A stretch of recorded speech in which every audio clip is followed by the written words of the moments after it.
ஓய் அழகி, என்னை பார்த்து பயப்படுறதுக்கு நான் ஒன்றும் கொடுமைக்காரன் இல்லை. பழகி பார்த்தா தான் உனக்கு புரியும். அதெல்லாம் சாரோட முகத்தை பார்த்தாலே உனக்கு புரிஞ்சிருக்கணும். அப்படி எதுக்கு நீ பயப்படுற? இன்னையிலிருந்து இந்த கிங் சைஸ் பெட் மேல இந்த குயினுக்கும் சம உரிமை உண்டு. வா, போய் ரெஸ்ட் எடுப்போம்.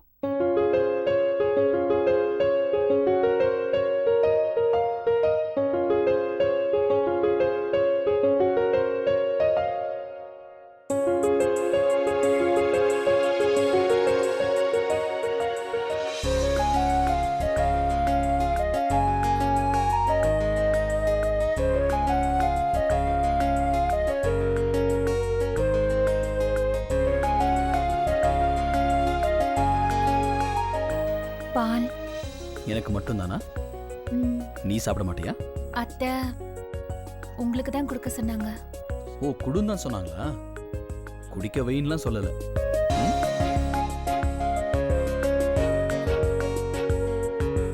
அப்போ நீ அம்மா சொன்னதை அப்படியே ஃபாலோ பண்ண போற. இந்த பாலை கொண்டு போய் கொடுத்துருன்னு சொன்னாங்க, நீயும் அப்படியே கொடுத்துட்ட.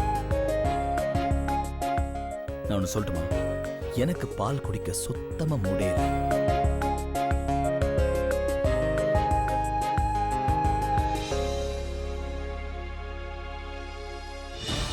இங்க வாங்க.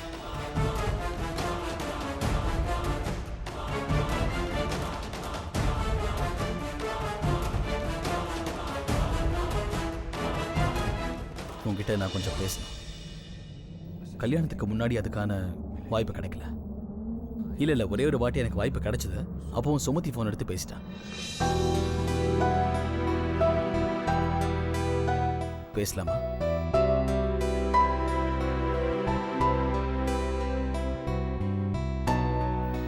உனக்கு இந்த கல்யாணத்துல சந்தோஷம் தானே?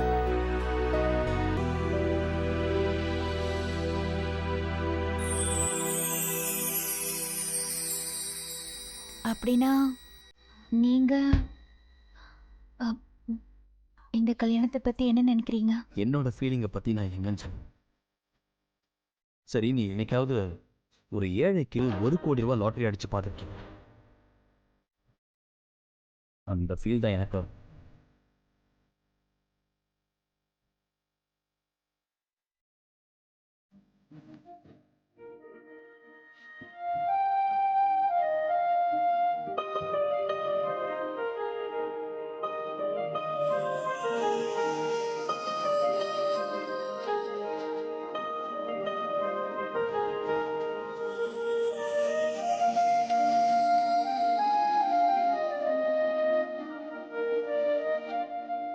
ஓய், நீ எவ்வளவு கியூட்டா இருக்கேன்னு தெரியுமா?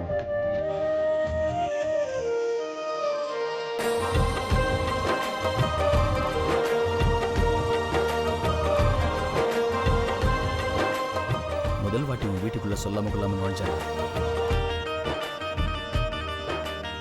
அன்னைக்கு உன்னை பார்த்ததுல இருந்தே நான் குதிக்க ஆரம்பிச்சிட்டேன். என் மனசு பூரா என்னன்னே சொல்ல தெரியாத ஒரு வித்தியாசமான ஃபீலிங் இருக்கு.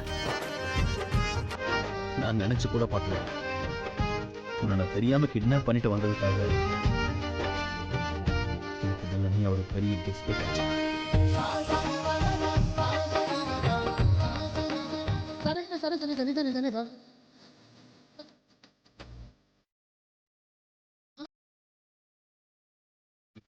எனக்கு கிடைக்குங்க. 7 ஜென்மத்துக்கு இதே தப்ப நான் செய்ய.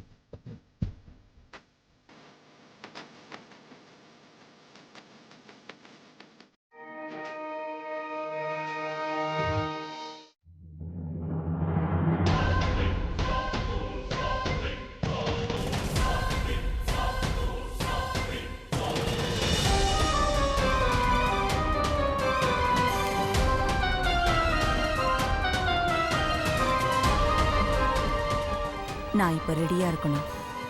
இப்போ நேரம் வந்துடுச்சு. எப்போ வேணாலும் என்ன வேணாலும் நடக்கலாம்.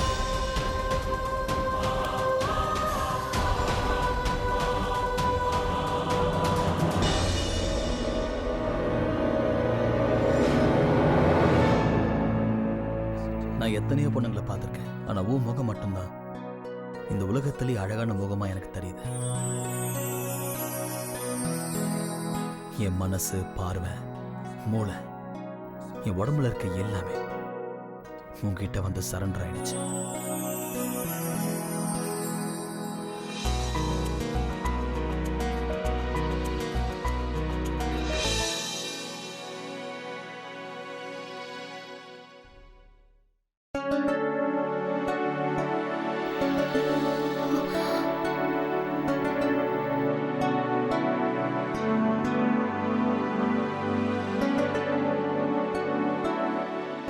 நான் சின்ன பையனா இருக்கும்போது என்கிட்ட எல்லாரும் சொல்லுவாங்க,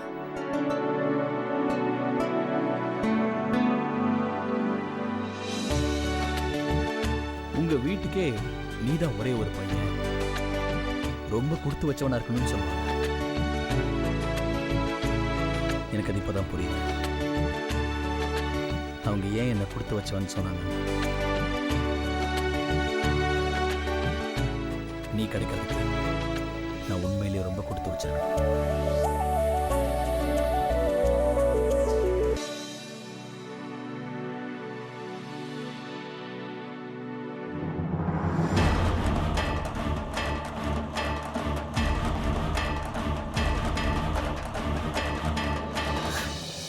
அம்மா தாயி, இந்த 21 நாள் நீதான் துணையா இருக்கணும்.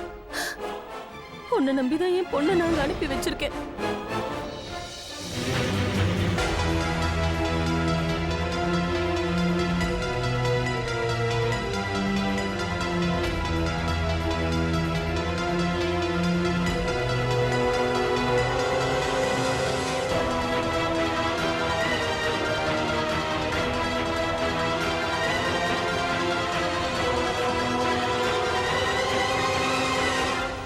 இங்க எப்படி நெருப்பு பிடிச்சது? ஏதாவது ஒரு பிரச்சனை வந்துகிட்டே இருக்கீங்க. வாங்க சீக்கிரம் வாங்க, தண்ணி எடுத்துட்டு வாங்க. இங்க கொடுங்க.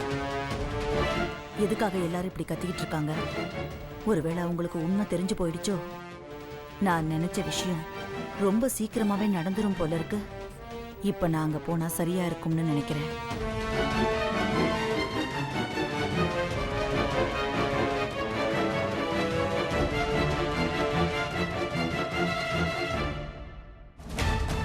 ஐயோ, கொஞ்சம் சீக்கிரம் வாங்களே, இங்க நெருப்பு பிடிச்சிட்டு எரியுது. அம்மா அம்மா, அட கடவுளே, நெருப்பு பத்திக்கிட்டு எரியுது.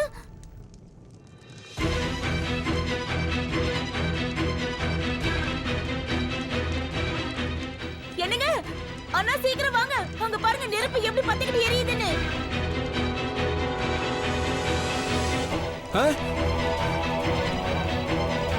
ஃபுல்லா நெருப்பு பத்திக்கிச்சு. என்னாச்சு? ஏன் கத்துற? பாருங்க சீக்கிரம்.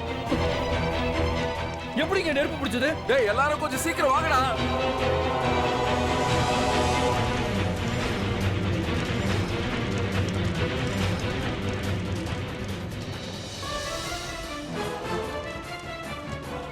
ஏய், என்னாச்சு? எப்படி நெருப்பு பிடிச்சது?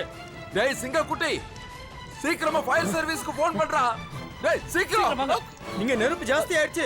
சீக்கிரமா போய் ஃபயர் சர்வீஸ் பாருங்க. சீக்கிரம். ஏய், சீக்கிரம் தண்ணி கொண்டு வா. ஓடு. சீக்கிரம் போய் தண்ணி கொண்டு வாங்கப்பா. சீக்கிரம் ஊத்தி அணைங்க. சீக்கிரம் வா. சீக்கிரம் வா.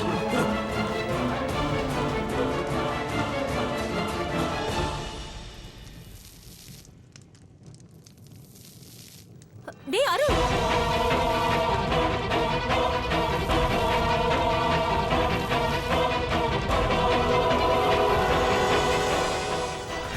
என்ன சோதனைன்னு தெரியலையே கடவுளே, என்ன பண்றதுன்னு ஒண்ணுமே புரியலையே. நீதாம்மா எல்லாரையும் காப்பாத்தணும். ஜெய் துர்கா தேவி. ஏய் அருண், அருண் நான் சொன்ன கேளு, பின்னாடி வா. தண்ணி கொஞ்ச நேரம் கத்தாதீங்க, சும்மா இருங்க. அருண் நான் சொன்ன கேளு.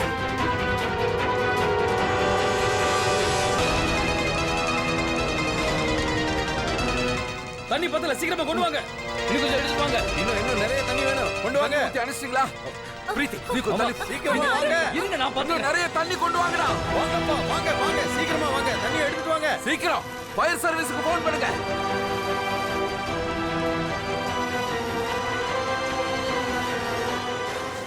அருண், நீ கொஞ்சம் தள்ளி போ. நீ ஒன்றும் பயப்படாதுக்கா, நெருப்பு அணைஞ்சிருச்சு. ஜெய் துர்கா தேவி, ஜெய் துர்கா தேவி, ஜெய் துர்கா தேவி.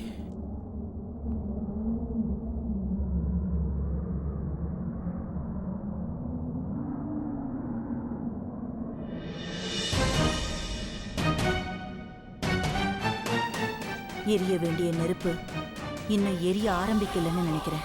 ஆனா அர்ஜுன் தாஸ், அந்த நெருப்பு மட்டும் பத்திக்குச்சுன்னா நீங்க எத்தனை பேர் சேர்ந்து அணைச்சாலும் அது அணையாது. அப்பதான் இன்னும் சுவாரஸ்யமா இருக்க போகுது.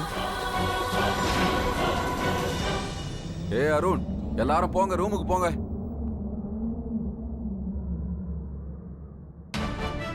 உன்னதாண்டா சொன்ன சிங்கக்குட்டி, உன் பொண்டாட்டிய உன் ரூமுக்கு கூட்டிட்டு போடா. பாவம், அவ ரொம்ப பயந்து போயிருக்கா, உடம்பு வேற சரியில்லை. கூட்டிட்டு போ.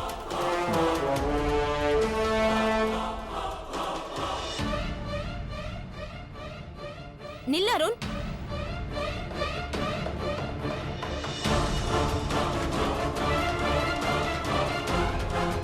அருண், நீ இன்னைக்கு தனியா தான் தூங்கணும். இன்னைக்கு வெளியில படுத்து தூங்க. தனியா தூங்க.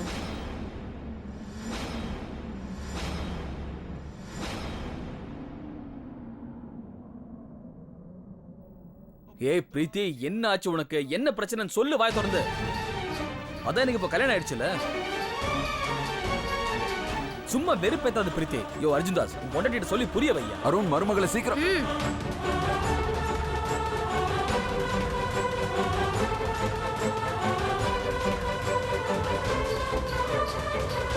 பாத்தீங்கல்ல, இது அபசகுணம்.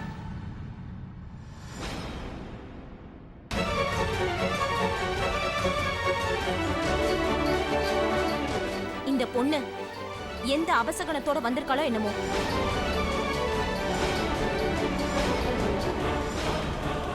இவ மறுபடியும் பிறந்த வீட்டுக்கு போயிட்டு செய்ய வேண்டிய சடங்கெல்லாம் செஞ்சு முடிச்சிட்டு அங்கேயே அந்த அபசகனத்தை விட்டுட்டு வந்தாதான் இவங்க 2 பேரும் ஒன்னா சேர முடியும். அது வரைக்கும் நான் ஒத்துக்க மாட்டேன். ஆனா ஆண்டி, இதுல அக்காவோட தப்பு என்ன இருக்கு?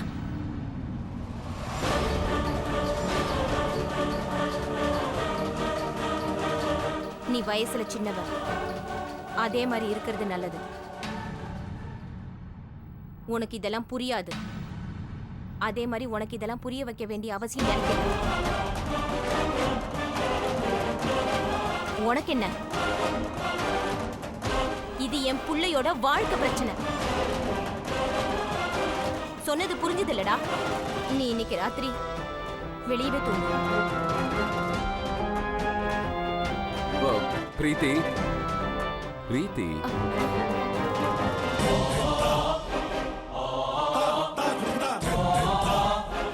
இவ்வளவு நேரம் நீ நல்லா தானே இருந்த, சந்தோஷமா தானே இருந்த.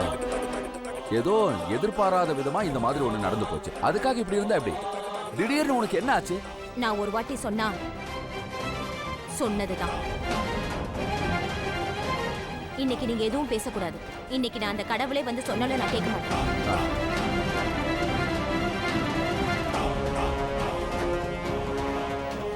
ஏ அருண், நீ இன்னைக்கு வெளியில தூங்கு. அவ்வளவுதான். ஏன் எதுக்குன்னா கேட்காத. நீ என் கூட வா. ஏய் பிரீத்தி,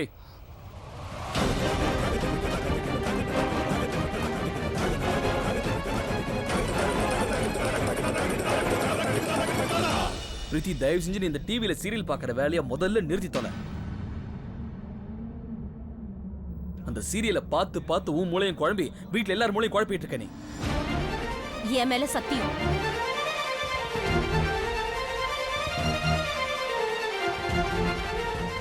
என் மேல சத்தியம். நீ வெளியவே தூங்கு. அவ்வளவுதான். இருமா, எதுக்கு சத்தியம்? உனக்கு என்ன தோணுதோ செய், போ, உன் இஷ்டம். நில்லுடா. நான் உன்னை பெத்தவடா. எனக்கு உன்னோட வாழ்க்கை தான் முக்கியம். என்னடா, ஒரு சின்ன விஷயம் சொன்னா புரிஞ்சுக்க மாட்டியா? எனக்கு பயமா இருக்கு. ஒருவேளை உனக்கு ஏதாவது ஆயிடுச்சுன்னா,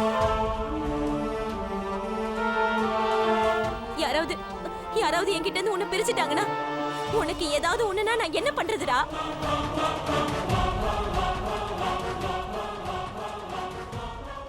ஏய், நீ ஏதோ சொன்னியே, சொல்லு. என் பிள்ளைக்கு ஏதாவது ஆயிடுச்சுன்னா நீ திருப்பி கொடுப்பியா? சொல்லு. நீங்க சொன்னீங்கல்ல, நீங்க என்ன தடுத்து நிறுத்துனீங்கல்ல, நீங்க சொல்லுங்க. இவனுக்கு ஏதாவது ஒண்ணு ஆயிடுச்சுன்னா என் பிள்ளைய நீங்க திருப்பி தருவீங்களா? சொல்லுங்க, யாராவது சொல்லுங்க, திருப்பி தருவீங்களா? நான் சொன்னதுக்கு மறு பேச்ச யாரும் பேசக்கூடாது, அவ்வளவுதான். இங்க பாருடா அருண், நான் அம்மா சொன்னா கேட்க மாட்டியா? ஒரே ஒரு ராத்திரி மட்டும் தானே சொல்றேன். இன்னைக்கு ஒரு ராத்திரி மட்டும் வெளியில தூங்கு. நாளைக்கு எல்லாம் சரியாயிடும். அப்புறம் நீ எது சொன்னாலும் நான் கேட்கிறேன். சொல்றது கேளு, கொஞ்சம் அமைதியா இரு, புரியுதா?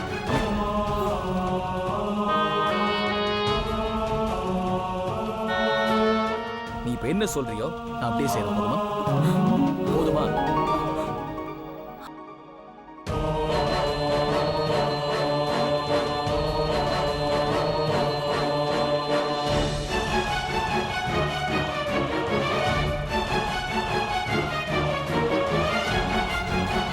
நீ வா.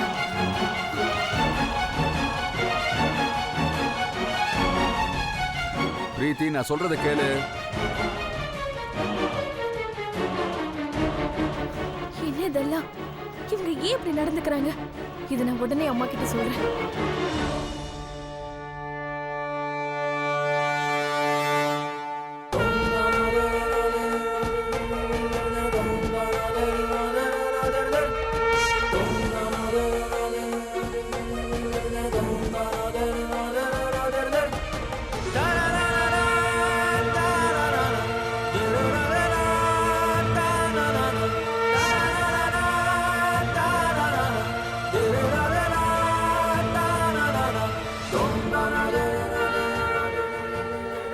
இதுக்கு என்ன அர்த்தம் தாயே? இது உன்னோட ஆசீர்வாதமா இல்லன்னா அபசகுணமா? எனக்கு எதுவுமே புரியலையே.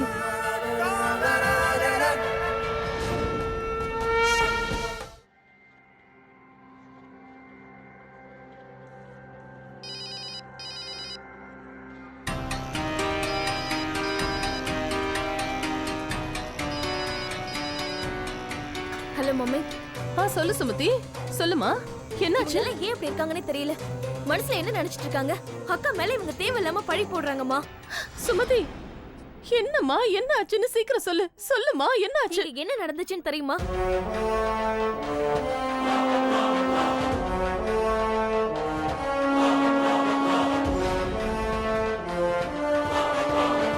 நில்லு அருண், இது அபசகுணம்டா.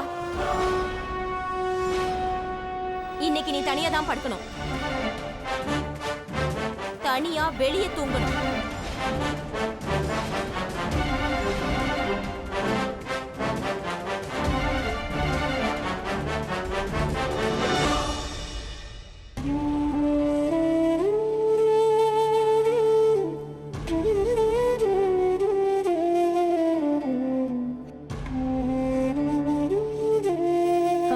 சுமதி, இங்க பாருமா, அவங்க அந்த வீட்டுக்கு பெரியவங்க. அவங்களுக்குன்னு தனித்தனி நம்பிக்கை இருக்கும். அது மட்டும்தான் அவங்க நம்புவாங்க. வீட்டு பெரியவங்க என்ன செஞ்சாலும் நிச்சயமா அது அவங்க நல்லதுக்காக தாமா இருக்கும். நீ இதை பெருசு பண்ணாத. Really mummy? இப்ப அங்க இருக்கிறது உன்னோட அக்கா மட்டும் இல்ல, என்னுடைய மக மட்டும் இல்ல, அந்த வீட்டோட மருமக. அந்த குடும்ப கௌரவத்தை காப்பாத்த வேண்டியது அவளுடைய கடமைமா. ஓ கம் ஆன் மம்மி. நீங்களும் அவங்களோட சேர்ந்து அவங்களுக்கு சப்போர்ட் பண்ணுன்றதுக்காக நான் உங்களுக்கு ஃபோன் பண்ணல. இப்போ இந்த போனை வச்சிரேன்.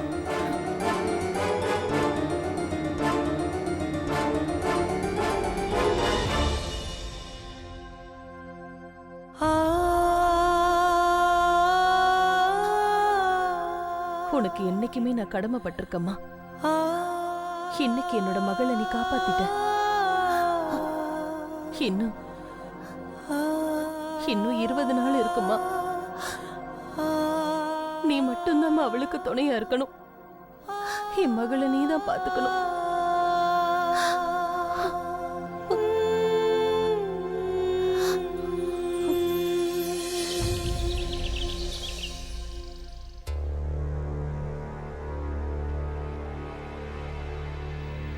மகேந்திரா, எழுந்துருடா. ரொம்ப நேரம் ஆயிடுச்சு, இப்பவாது எழுந்துரு. இன்னும் கொஞ்சம் தூங்குறேம்மா, விடுமா. கொஞ்சம் எழுந்திருக்கீங்களா? சௌமியா வீட்டுக்கு ஃபோன் பண்ணணும். நம்ம வீட்டுக்கு அவங்கள அழைக்கணும்ல. காலங்காத்தால அந்த தரித்திரம் பிடிச்ச பேரை ஏன் எடுக்கிற? அவள் நம்மளோட பொண்ணு. அவளுக்கு கல்யாணம் பண்ணி வச்சிருக்கோம். சடங்கு சம்பிரதாயம் எல்லாம் செஞ்சுதானே ஆகணும். அந்த சம்பிரதாயத்தெல்லாம் பெத்த தகப்பனான நீங்க தானே செய்யணும். நான் செய்யறதா இருந்தா நானே செஞ்சிருப்பேன். நான் அங்கே போக மாட்டேன். இந்நேரம் எல்லா உண்மையும் அவங்களுக்கு தெரிஞ்சு போயிருக்கும். எல்லாரும் என் பேரை சொல்லி தூத்துன்னு துப்பிக்கிட்டு இருப்பாங்க. எப்பேற்பட்ட பொண்ணை பெற்றிருக்கான்னு திட்டிக்கிட்டு இருப்பாங்க. என்னாலலாம் காலையில அவங்களுக்கு ஃபோன் பண்ணி திட்டு வாங்கிட்டு இருக்க முடியாது, புரியுதா? நீங்க அனாவசியமா பயப்படாதீங்க. நேத்து ராத்திரி அங்க நடந்த சம்பவமே வேற. அருணும் சௌமியாவும் ஒன்னா தூங்கல.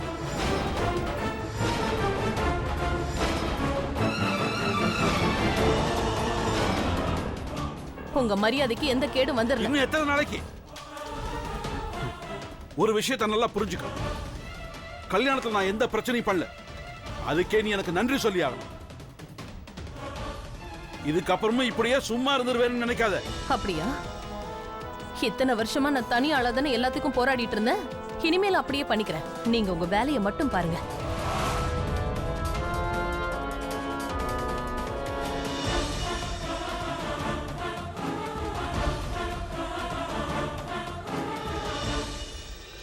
நேத்து அவங்களுக்கு முதல் ராத்திரி. இந்நேரம் அவளுடைய வண்டவாளமெல்லாம் தெரிஞ்சு போய் வெளியில துரத்திடுவாங்கன்னு நினைச்சேன். நான் நினைச்ச மாதிரி எதுவும் நடக்கலையே.